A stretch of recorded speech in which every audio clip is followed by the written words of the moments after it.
Today, we're going to talk about something that may not be the most exciting topic, but it's crucial for your financial well-being. Emergency funds. Think of an emergency fund as your financial safety net. It's the cushion that protects you when unexpected expenses or financial emergencies arise. Without an emergency fund, you could find yourself in a precarious financial situation, with no way to cover unexpected costs or handle a crisis. So,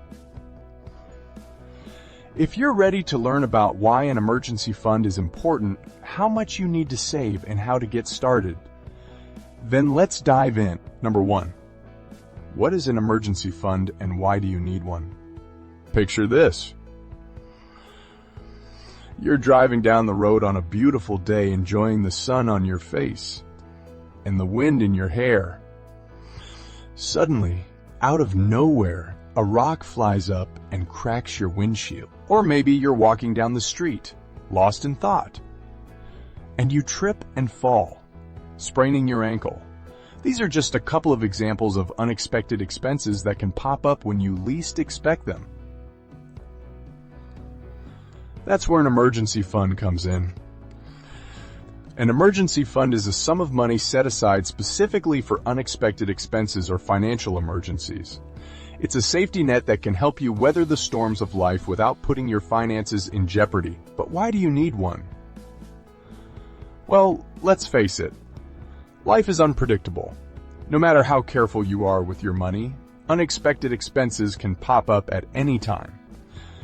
Maybe your car breaks down, or you have a medical emergency, or you lose your job. Without an emergency fund, you may be forced to turn to credit cards, loans, or other forms of debt to cover these expenses, which can quickly spiral out of control. An emergency fund can give you peace of mind and financial security, knowing that you have a cushion to fall back on in case of an emergency. It can also help you avoid racking up debt or dipping into your savings when unexpected expenses arise. So, while it may not be the most exciting thing to think about, having an emergency fund is an essential part of building a strong financial foundation. Number 2. How much money should you have in your emergency fund? The million-dollar question. How much money should you have in your emergency fund? The answer, unfortunately, is not so straightforward. The amount you need to save will depend on a variety of factors, including your income, expenses, and lifestyle. As a general rule of thumb, most financial experts recommend having 3 to 6 months' worth of living expenses saved in your emergency fund. This should be enough to cover your basic needs such as housing, food, and transportation in case of a job loss or other financial emergency.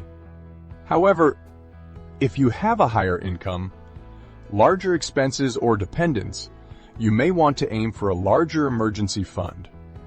On the other hand, if you have a stable job with a steady income and low expenses, you may be able to get by with a smaller emergency fund. It's also important to consider any specific risks or uncertainties in your life. For example, if you're self-employed or have a job with irregular income, you may want to save more to account for potential fluctuations in your earnings.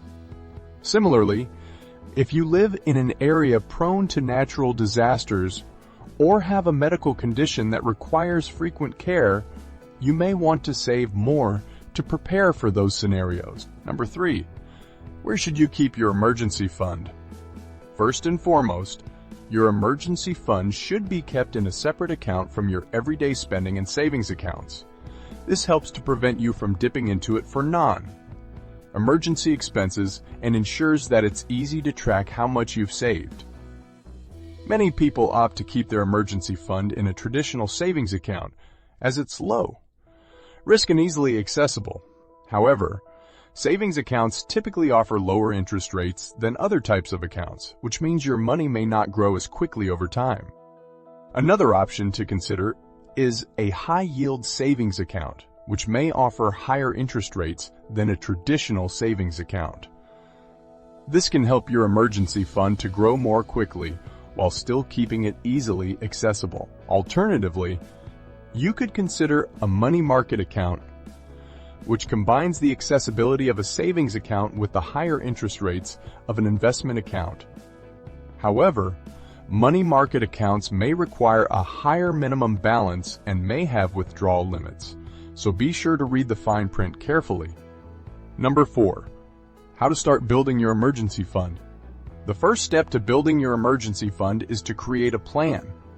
Determine how much you need to save based on your monthly expenses and other factors, such as job stability and family size. Then, set a realistic timeline for reaching your savings goal. Remember, this isn't a race. It's important to find a pace that works for you and your budget. Next, consider automating your savings. Many banks and financial institutions offer options to automatically transfer money into a savings account on a regular basis, such as every paycheck. This can help make saving for your emergency fund a habit and takes the pressure off of remembering to make deposits manually. Another way to boost your emergency fund is to cut back on non-essential expenses. Consider reducing dining out, canceling subscriptions you don't use, or finding ways to save on utilities. Every dollar you save can go towards building your emergency fund. You can also consider taking on additional work or side hustles to earn extra income specifically for your emergency fund. Selling items you no longer need, freelancing, or even picking up odd jobs can all add up to help you reach your savings goal more quickly. Number 5.